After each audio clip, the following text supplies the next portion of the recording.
I am Makwaba so eba POG Media. Ene yɛrebɛkɔ highway ne so highway ne deɛ ensɛm bebree wɔ so a yɛn so yɛagye pene sɛ yɛbɛmi abadwafoɔ no ahu deɛ ɛrekɔ ɛne deɛ ɛba na dan na ɛrekɔ so ɛwɔ highway ne so.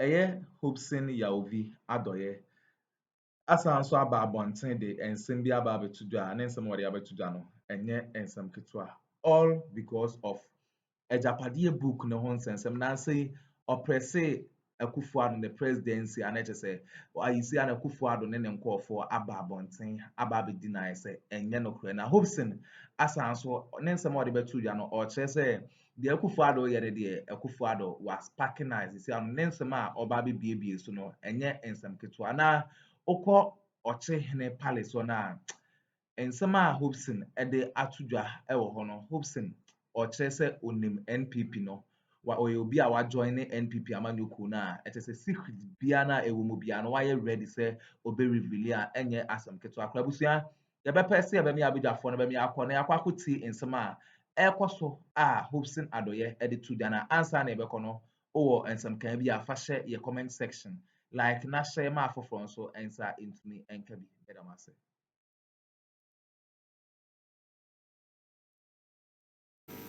Last week, the Agyapadie book read na nipa bebree na ate ho asem. A na nkrofo etutu ne sene abasa. But if there's one particular person what the Ghana for awura mu yie pa ama nei, His Excellency the President of the Republic, a react here. Ama even before yebenya reaction from His Excellency the President of the Republic no. Na ochehene so a reacted over the weekend. Wo H.Adorye. Ochehene say book na H.Adorye. Wahe hamwa eka ho asem. Na opese Ghana for agidie se ekuo bi wo Ghana memu ha. Omaye omadwen se omode mpapa mu beba. Omamadwen so me se omunye omo ho tam. Enya no kore. Na odwene ho a wonte ase se nipa dase ne betimi atena se. Na wa fabricate such lies e dia to eye oche hene ene achim forso.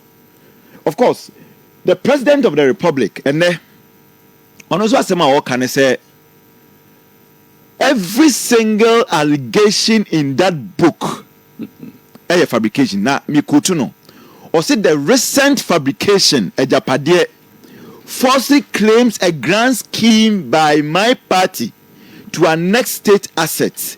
This baseless document is a clear attempt to mislead and create distrust. Na Agyapadie no a Hobson when you bre e kan che Ghana for pese Ghana for gidi no eye adwumpo bi na nipa bi mu abo a chese omo pese omo ma nipa bi fa eye ne party MPP ho tan na afi so it created disaffection for him and then his party. Hobson sase me work no fan o ka be work no okay so we yeah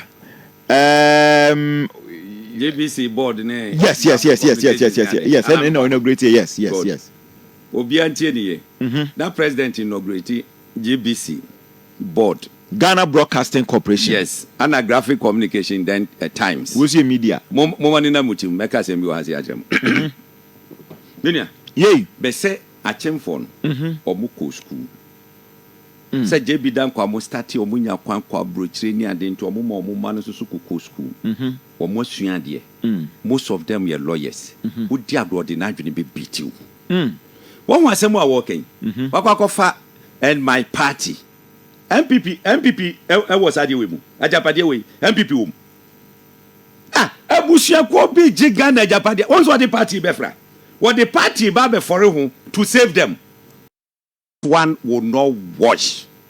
I'm telling him he's my good friend. It will not wash. Hobson me pese you can establish the way before you go into it. Why you juma ewo abandon them o party that as a member of the national security architecture. Role now play a part in the banner a year security hon sensem not just a nyasem ketu akra. Ye Ghana 4% who say book wa Office&Leaks da wanimi. Eye genuine. Nukorum. Enye ade bi obi aheda a fabricate say obese ochim Ghana fo adwene na afei o ma Ghana fo nya time bi de ma abusua ko bi. Hobson. Yo. Bukwi. APA 2016 prior to elections. Okay. Anna, MPP winning elections. There was a review, early stages. I quite remember 2018.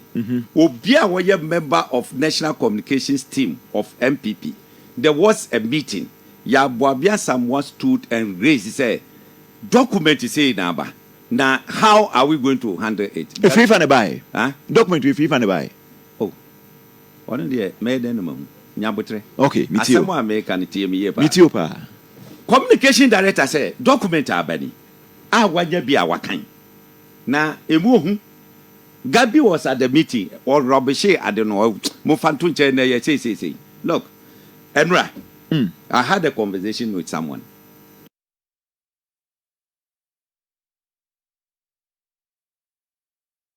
And this document, only one copy was printed by the architecture of this, I can't say document, the architects of this document. One more printed just one copy. They lock it under safe. When I heard the story, I said, wow. Now, I may say, now, at the early stages, I know the GJB because war, baby. Now, one particular meeting, they forgot to lock the book. The party picking ya, which book ya, my print ya. Which I won't say, I said, yeah, you too, Kakra. Yeah. Nipan fire or photocopy, sharp. A two said, not tona no grano, yasa. What photocopy ya, what could prove you? And no funny phone, and was scanning ye, a put into soft copy. Emma man for, and ye be king kind. So because a sabook we a fish and any panel, sabe. Maybe I know one kind.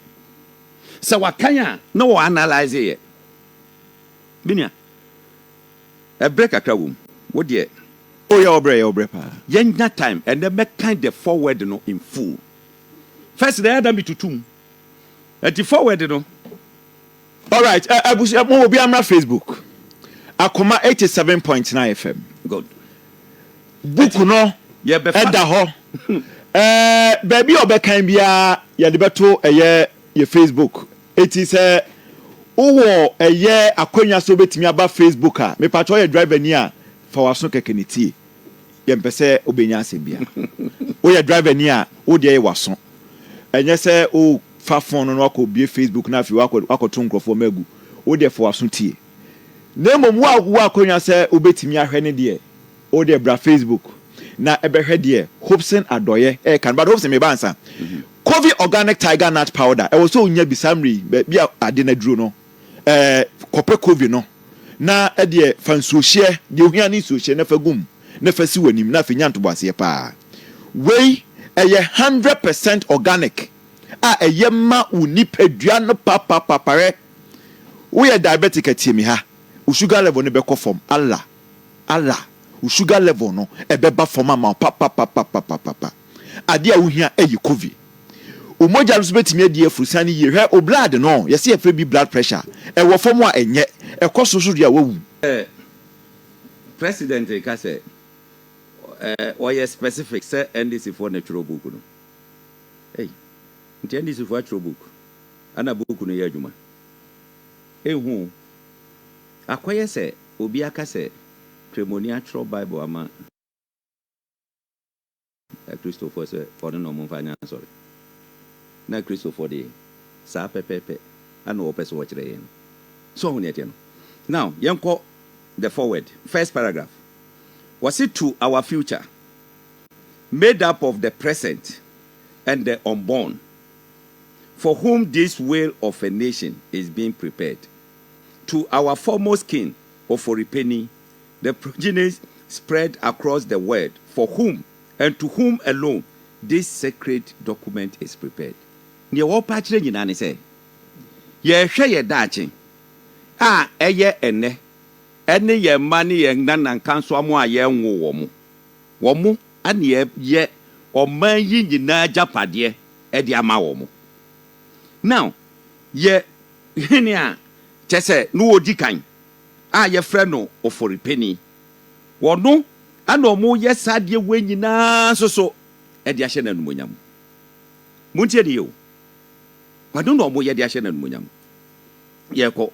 Was it as the head of Nana Apianim Kwamframa, Nana Kuntun Krinkwi, and Oforipeni, our people were never defeated in the wars of old. We were nobody's subject, and yet, after 1957, we were made to live in the shadows of the descendants of people who never defeated us in the war, whilst the Ashanti Kingdom was uplifted to put us in the shade.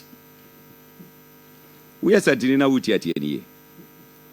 Me catch re Akuffo bi say MPP ade na na ekoso no eye more of trouble than politics. No mo ntia se ye blindfoldu omo just to mislead them. And no maso sidin so because omo ni muhuma omo go school omo use adwene no nyansa no e de biti won. Won wasem a wo kan ha sei. Wo se sa wo mpanimfo anyina eye nkrofo a yan defeat wo mo chese wo mo anko akon ame amro mo anase yan ni wo so nkuni mu da. Enso so after 1957 ye kan say fa hodie baaye no afedie wo mu pia achemfo no ekokoshe sumase ana wo mo ma asantefo so what Ntiopa eti me say asem we ya ye kan wo ye MPP ni mefo anu metum except say we ya chimney asem we kapa wo ho na so ya senti dia mefo anu metum because who defend this idea we ya wo nana no mo will never forgive you. Ye ba be kom wo ba ho said wo magigi Ghana Agyapadie wo mo say this for natural and na ye aduma ye implement it.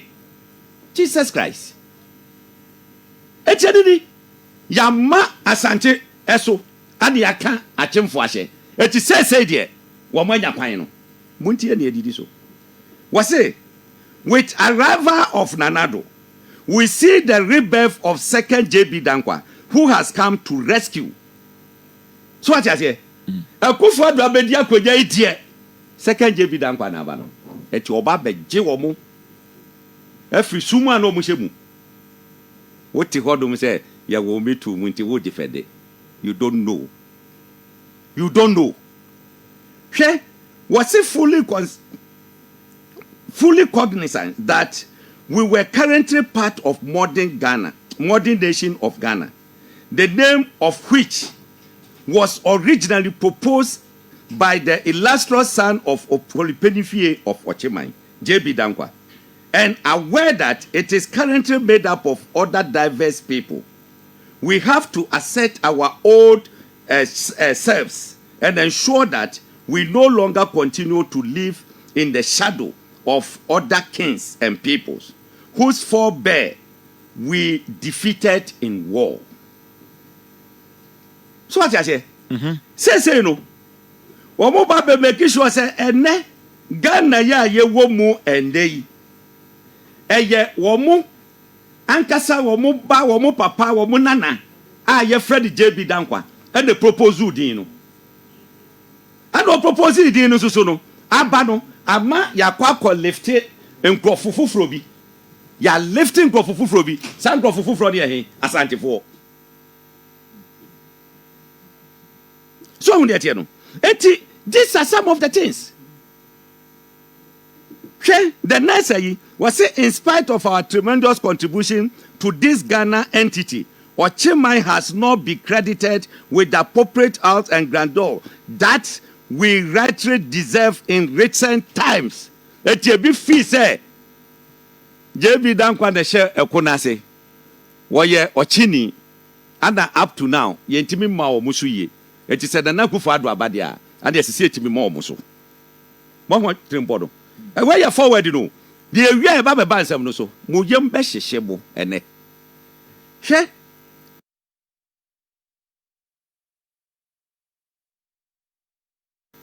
wokọ eye yadru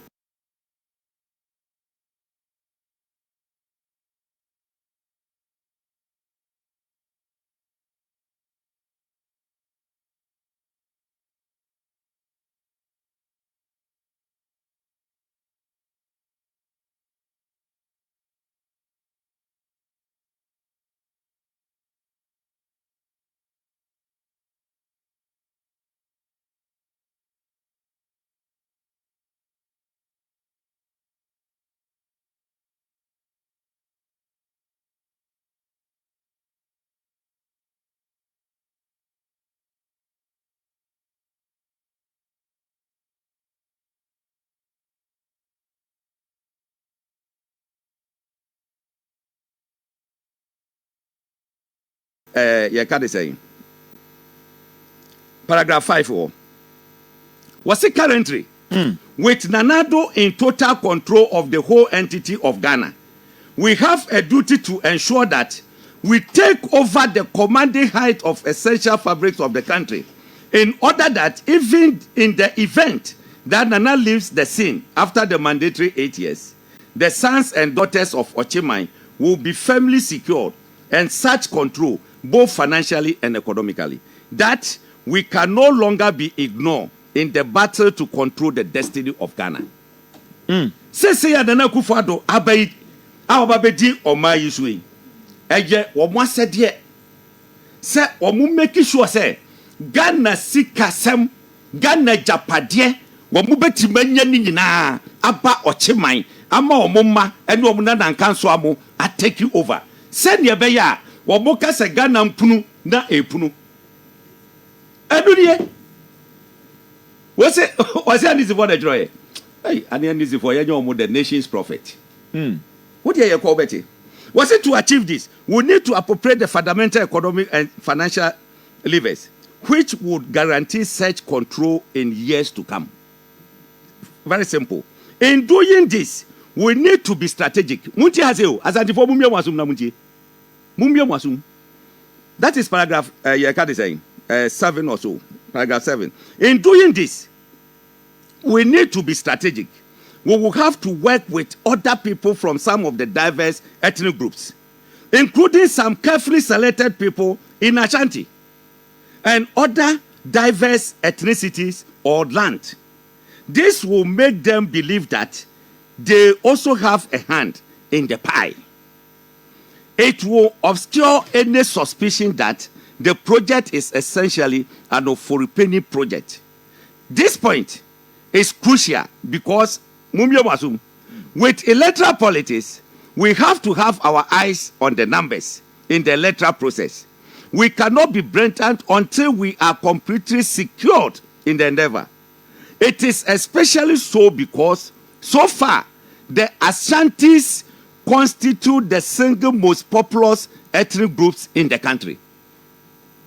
Where was this for Nigeria? Wait. And this is for the Cocoa way. She, what must say? A Jumana or Modian. I saw me strategic because as I saw Munya and Akuffo from Ada Ayi. Now, Ashanti no, Wamu, ye G and Akuffo be carefully selected. Yen selecting Akuffo be mekan. Send ye beya or Munya suspicious. No Muba who say, oh. Adenokrano, a yegina idea. That's a omoya nesa. Edno, and the betty mambo. Now, omoya sanan sono, womu mu omoningu election babe number, do on the padudu a babe to abano. Now, we share the whole Ghana Asantefo, and na a ye tribe bakwa, or mu doso pa a baba to moi. At ye new suomo, the enfire chivu. Ayo ngwa say ye ba be call MPP be call primaries na Asantefo mpedimfo ni bi omo MPP mu asori agina na omo kotie omo ankasa omo nkrofo Kobre Japan from Ashanti region Addo move from Ashanti region. Boachaji Akuffo from Ashanti region. Alan Chamante from Ashanti region. Free Akoto from Ashanti region. Kojo Pokunsafwa from Ashanti region. 6. That's anti-form penny for more party move from Ashanti region. No more quoting as Uncle for way now. Now, would you? You do paragraph 9. Obiamie na so no ntie. Was it although the Ashanti group within the current MPP is gearing itself to take over the party after Nana Akufo-Addo's tenure in 2024. It would be ideal if we could work to bypass them in 2024. Jesus Christ. With hard work, we could work to pass the mantle over to a non-account person. Hey, preferably from the north, under whose presidency we could secure the maturity of our takeover project. We say, and this is one way. Sajewi, Abamwana say mamu. Abamwana say mamu. Look, what say? Asantifua ewo party no mu. Wo mo bo mo ho say, wo mo ana wo mo be take over. Wo mo be gi party no. E brand na Akufo-Addo e de na djuma e ba wie 2024. Nanso so no, wo mo ngire wo mo ho say, wo mo be yi adwuma amana twa Asantifo no ho 2024. Wo mo nya say, wo mo de tumi no e be hye wo bi a wo nya kanni ensem. Demom se be ye de a wo mo mpo obi ofiri srem no mo fama no. Na sa nipa na ofiri srem no ebe ye president a eno ana sa wo mu take over project Agyapadie o mo jama o mo ne o mo asefo no ebetimi aba wieye.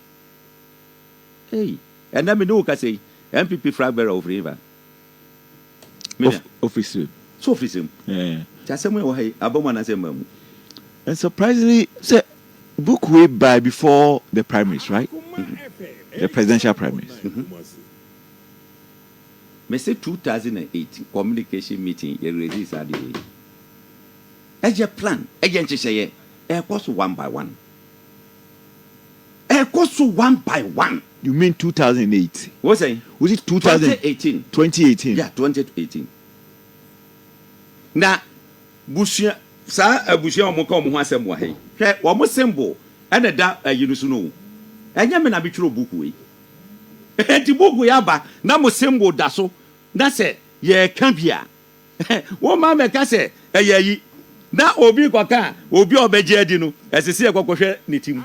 Abushia na ese budika kwhwehwe mu tim first. Sebu beti magiga de Agyapadie nyina de abom bo se mo nkwa na mo fa. The way you can this is a public document. We are going to digest it. We are going to explain it. We are going to analyze it for people to understand. Abushia ba kuntimi fa Ghana Agyapadie nyina. Abushia ba kuntimi nyesa. Hwe me de sa paragraph we AC na mawie e hono no.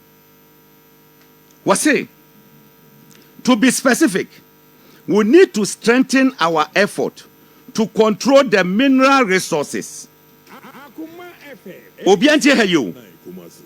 To be specific, we need to strengthen our effort to control the mineral resources as well as the electricity and water institutions. Hey. The success of this project depends on the way in which we, the mafias, for the time being control the judiciary and the press. Why would you appoint judges to Supreme Court to be brain? Well, okay. I talk wrong. No, well, would you? I will have time and interrogate. Me say, why would you appoint Supreme Court judges be brain? Everybody is complaining. Civil society will be complaining. Why the part in the Supreme Court? And the media. What was it? And I'll tell you why they've succeeded. Now, the forward, She Yanko a yidangasaso. The Yanshe a dear, and na a shisha for them. 87.9 Kumasi. Yako. I'm here time. Good. Oh, time. Bɛhwɛ the salient point near SSA mede ba abɔnten biara no na mede ɛno aba. Wayɛ introduction, waka ɛhɔ introduction no memmɔ so. Wɔnam phase 1 overview. Saa document yi ɔmo prepare yɛ no. Phase 1 ɛde adeɛ ɛna SSA esie. Mu obi antie. Was it the first phase of the economic and financial sector control was to be implemented in Nane's first term of office. As we get closer to the end of the first term, we have set the ball rolling regarding the objectives set out in our first document. What it? They say way 2018. Book no so PA close to 2016 elections. Et you once walk the first document, the review any. Et you obaba the first term, and now almost say, almost set ball rolling. Regarding the objectives set out in our first document. Pedibi catcher me say first ne dini ye asase. Asase radio buyer no. And I'm say, hey, ebe confirm. I know we change it in the Agyapadie.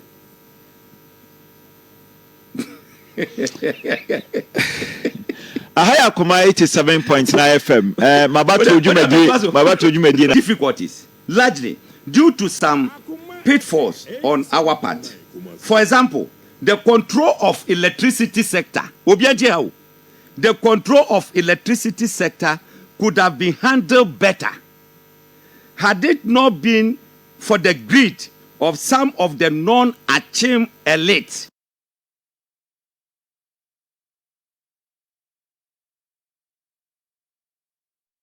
What reference is here? PDS. PDS, yes, PDS. Yeah, done electricity at the ma PDS. Yes, say at the ma and cross one day 100. Yeah. One book no. Was some cock of far, Krofoka crabby, our money Achim for. Ebe can who said the bear, ebe cover the face. But some profanum don't become no be greedy and a to pie. Oh. The electricity to for answer man. Per the book, and the work kind there. And fire. Nesenka. So say oh, okay. Because look at say PDS you more grown has 6 months. Anna minister Amawu e ko expose we say e can say wo mo guarantee no the buy dey fake. Fake yeah. And you twa mu. E ti say enya mawu na wo buy e be expose we ya. It on the non-conformist. What say? Amawu na the non-conformist. Dabi wonu na na minister. I understand, but unse oka say had it not been okay. Dabi me say ade no. Okay. One na na minister. One the sign agreement no. Yeah. E ti say wan hwe di ya dachi obekọ court. Okay. E di ti wo hu ye na na obe expose ye. But omo group omo techire. Ana omo say omo kokọ fan krofo na omo nyachim for beka ho. But omo no omo ye greedy. Okay. E no na ma de no to kokọ pae. I see. Abam.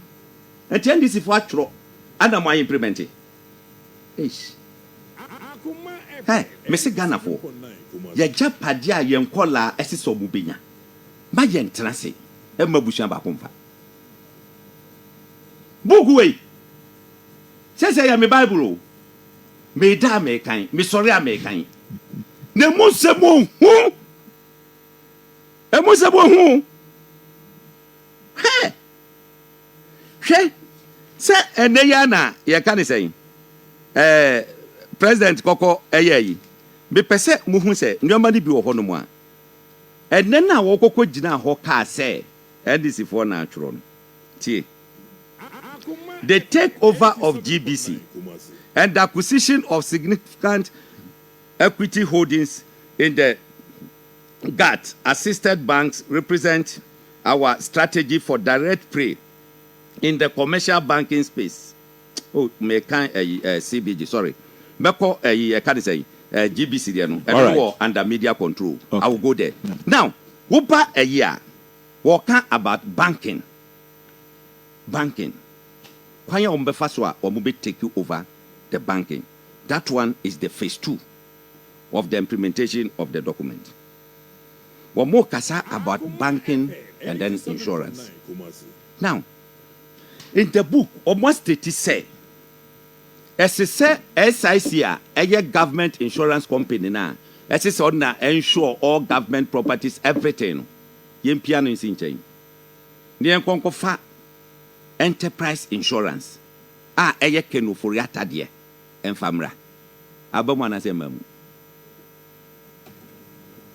Well, we cannot. Yes. But I'm telling you, say, every government insurance, one farm enterprise insurance. I don't hear anyone dance here. You knew what dance here. Pay the okay, no make us say, you knew who being anyone dance here. Or more. You public sector no mutino or more dance here or money. Yeah, tell me because ye ni one dance. As you say, we have one dance here. But publications about every day. Budget statement. As you say, we have one dance here. I am who for mon casa to the issue. No, you see, but as a matter of fact, ye ni one dance here. That one we cannot say here. Budget statement. I have one guy. Budget statement. I have one guy. You can't say enterprise insurance and insure everything. I have one guy. So, I don't know, under banking, or more categorizing into three. One, a mother, term of the amano. Number two, a biological children. Then number three, a adopted children. Now, under modern or more referred to Bank of Ghana. Was it control of the mother is essentially control of the mother is essential to control the industry. So far, the head of the mother and his first deputy are strongly aligned to our cause. Just a governor of Bank of Ghana and then the first deputy. Now,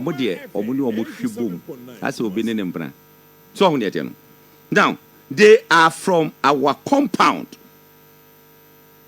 and we perceive no threat from these two.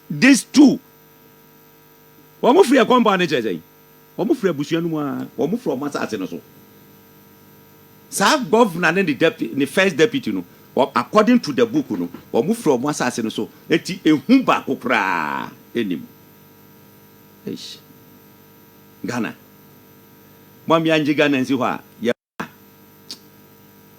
Ye chedi da ho mudimba o mu bekin kan sa di we pa hwe o mu behwe en hwe o mu behwe no eti wo ye buhwe wo te asantimamu wa buhwea eti ho wo te ho ba be defend obi a wo te sa Ghana Agyapadie e di ama na buhwea na ohu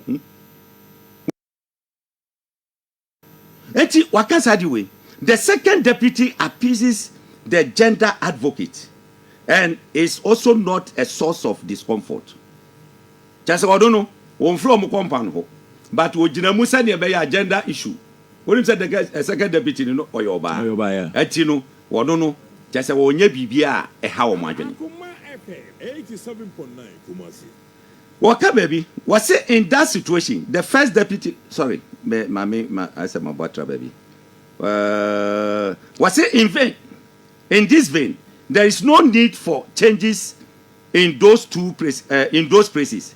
It is, however, noted that the head is likely to reach retirement age before the end of phase 2. Eti answer na phase 2 no beso no. Let's say head na eye governor na wakọ retirement.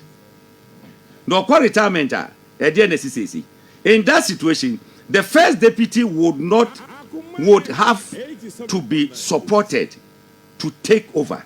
Replacement of first deputy in such circumstances would not be by promoting the second deputy into the role of the first. Rather, a strong Bawumia loyalist should be appointed to the role to further strengthen the Bawumia political cause.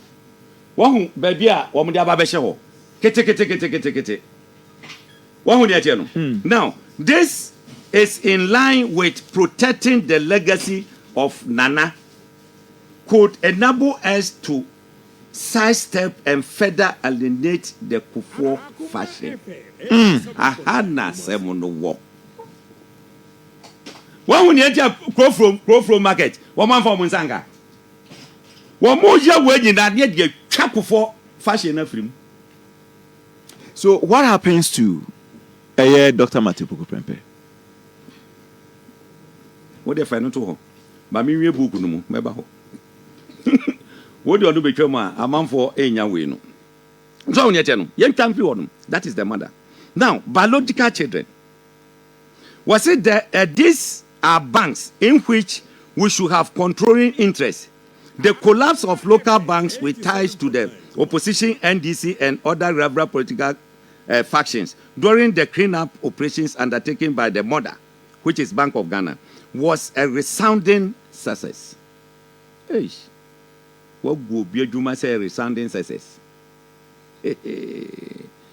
Muada Muya Juma, our GN Bank, Muada Muya Juma war, Amwatin Bank, nobody say, UT Bank, Muada Muya Juma war, UD Bank, adding the Kakika Hunyanano, Mati, Yapamu Mutifi, will be a resounding success. It facilitated the flow of substantial financial resources into our war fund through backflow. Into our war fund through backflow of some of the advertised cleanup cost. Media. Sika wamude sa wamudi krosu bank no. Sa okay. 21 billion. Yeah. So how much wa? Ayaza. Sika ne bebre, ya say World Bank backflow. Ya dia kogu ho. Ya dia kogu ho. Ti asem bi omukan ye. NDC for Addo say you know. Alanche manti be win this elections na ma money so atem hwan. Ti asem omukan. Was it the NDC has been poor, incoherently and consistently demanding detailed accountability and audit of the fund spent. Sika no muso mu dia kogu banks no 21 billion no. Wo mo state send this for ya kwadro mo ada wo mu tonko wo mu ntimi anje ye can send details of it. As I say audit wo mu timi audit no mu say eye no kre no wo mo ada. I don't know much on. Is it not true? And this is woman I. Yanko adopted children. Adopted children. Was it these are the top banks in the local scene with largely foreign ownership that we will not be able to take controlling equity stake? However, we still need to wield substantial influence in their operations through leverage over key management personnel and some board members.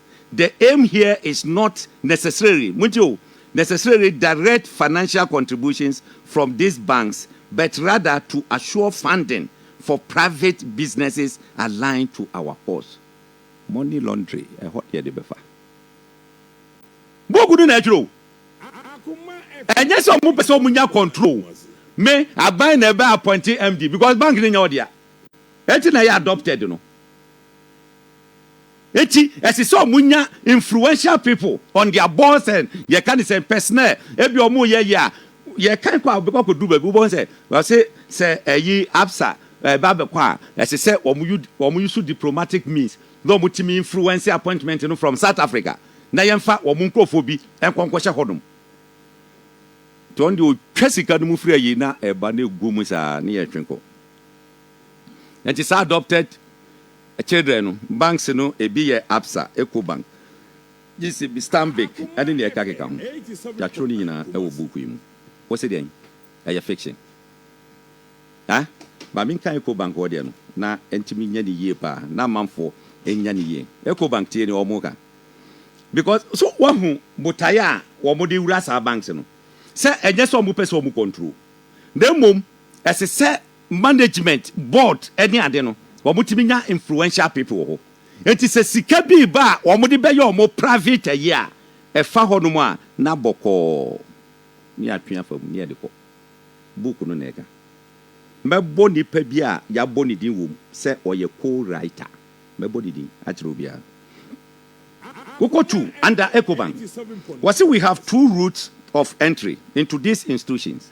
First is through SNET, which has a seat on the board of Ecobank Ghana by virtue of its shareholding.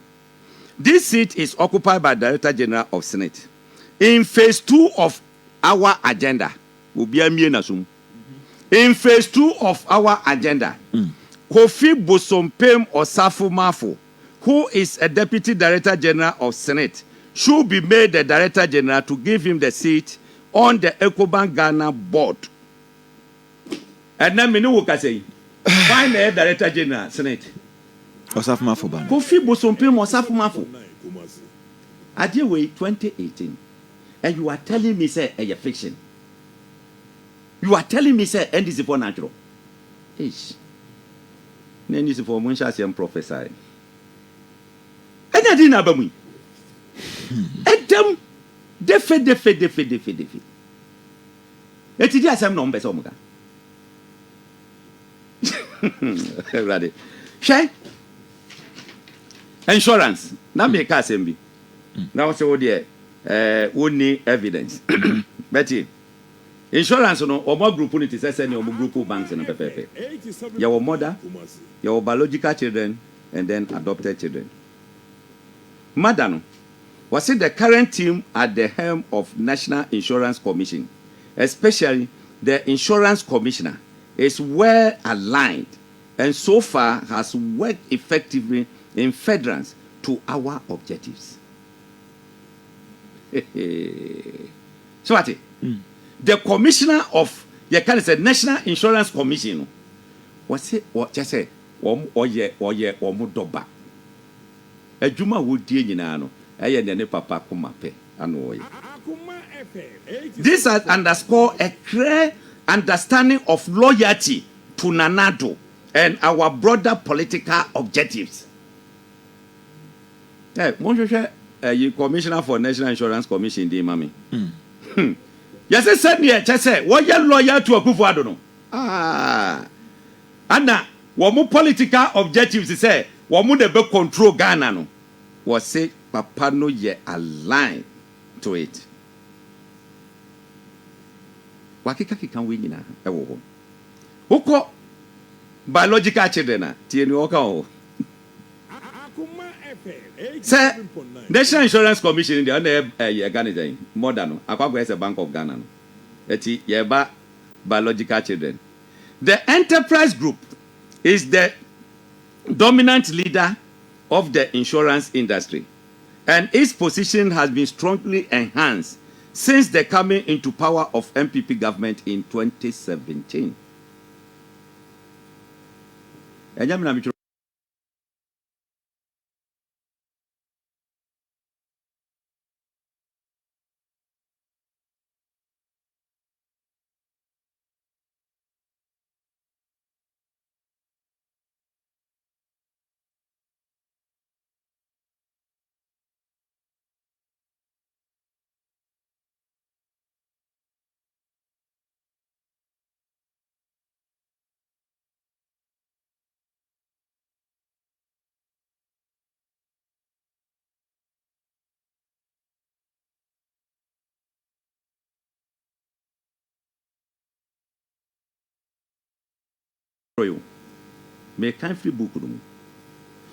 There is really no need to aggressively pursue direct acquisition of additional insurance companies.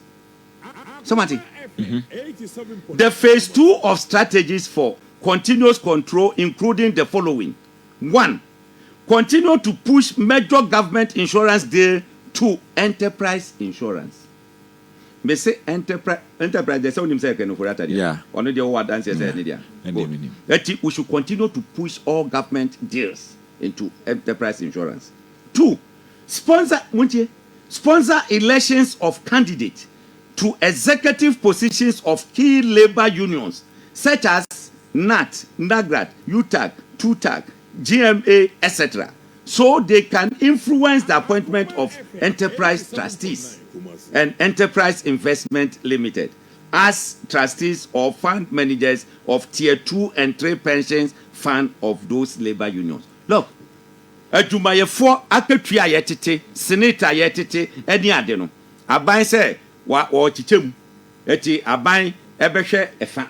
Na tier 2, tier 3, yemfama private insurance for na omo enrane ema workers.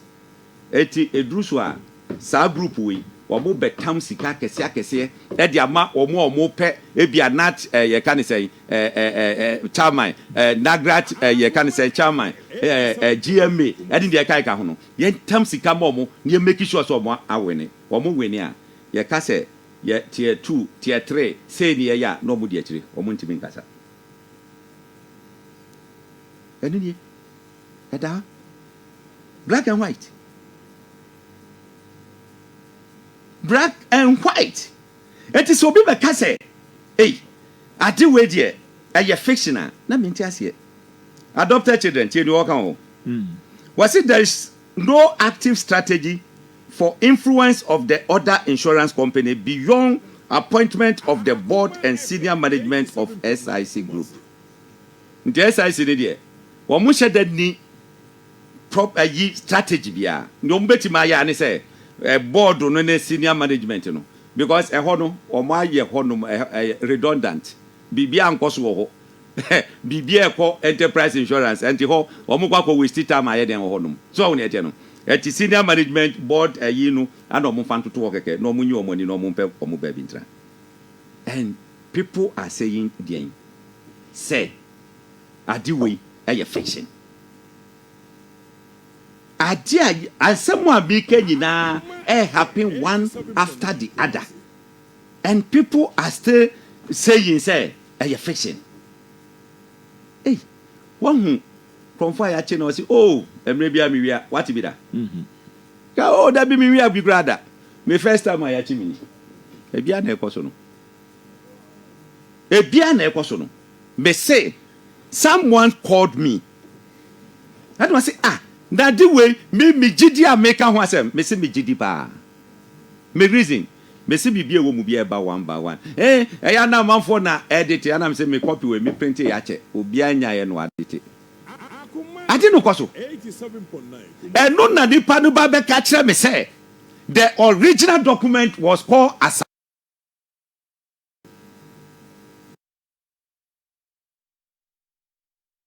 me jimi wo hu Yejibio, me franguna mamu, aguna busia. We are part of the nation's property. Bibi bia ewo Ghana sase so eye Ghana for die bia no. Me so me ka ho. We are santinu ka ho. We are dakatinu ka ho. We are nzimani ka ho. Achemfo nso so ka ho. That thing ya be makwan.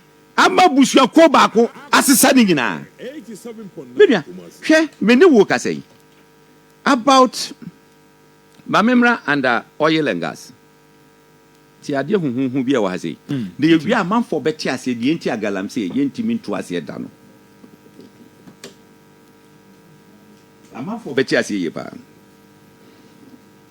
undermining oil and gas industries was say our mining as well as oil and gas strategies constitute a major plank of the blueprint for controlling the extraction of natural resources which God has generously bestowed on Ghana, particularly the Achem land. 87.9. So what?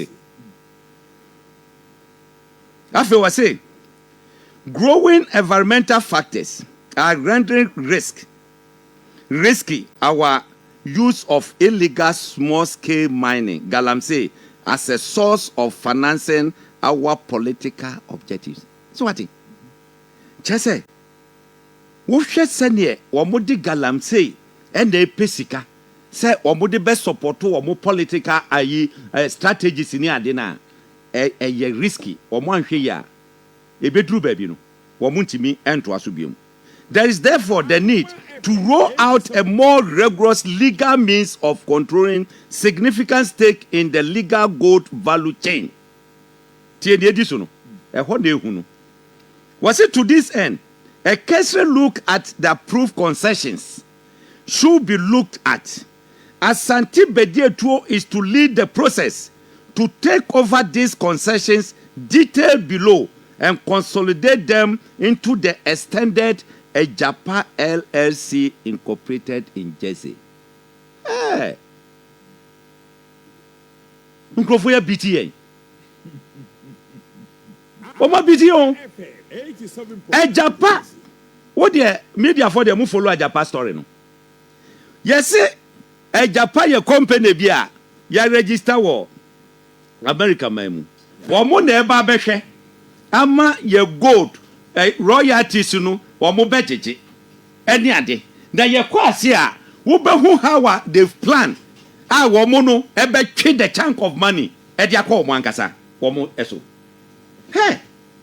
enti no Asante Bedueto should lead that. There are 332 galamsey companies in this book. Omo to omo apete. Just say omo to gold, pesika, edebromo. List no, and the one say no. Mubetima roll out the list on the screen. 332 galamsey companies. And what say to us no? Say omo ntimi independent on the galamsey. And also, we bet the needed money because it's risky. A bedroom baby, no. Nurses, the ways are saying, a month for 2 months, who are what we are moon escadium. It will move far a quine for frosso. A bayamra pine. A betimam one that's as he can galamsey in the bemom. And put more. In Tempan, or Muko register company or America mem Jason. Your friend Ajapa LSC. Or mobile no drafty BBR. As I did to Muye fast. I don't the call parliament. Okay, the day of the passage of Ajapa LSC. Once a minority, I walk out. Yeah. That time, SSN MPP one numbers in it. One more then, one more pass here. Did they bahun? And the president say, one more amendment. No must hand their back to parliament. And then I'm more wanting implementing to full. Who ye MPP ni? Who ye MPP MP? Who ye MPP ni minister? Ni a Branfodu. Ni a duwe fawasia. Thank God. Se sabre APP. Wonsu wa bushian for now no mo wasante mamuhano. Wo munya sadie we bia eye. Fight for ensema ekoso ewo highway so eye Office&Leaks na nansen ode Agyapadie book no honsem ebetu dwa chese Ghana ase ofa baabi a Agyapadie na sisi ano wasan so aba the second time a o chese ono no book no mo oko page wo baabi a sa page no nipa bebre enread by eho na ensem no nyina san so ye den egu a wasan so abe drop scary secret a enye asem keto akra busua sansem no na Office na ode etuda yebede abedwafo asese o meje pene kokoti sa audio wi edimai aha POG Media medamase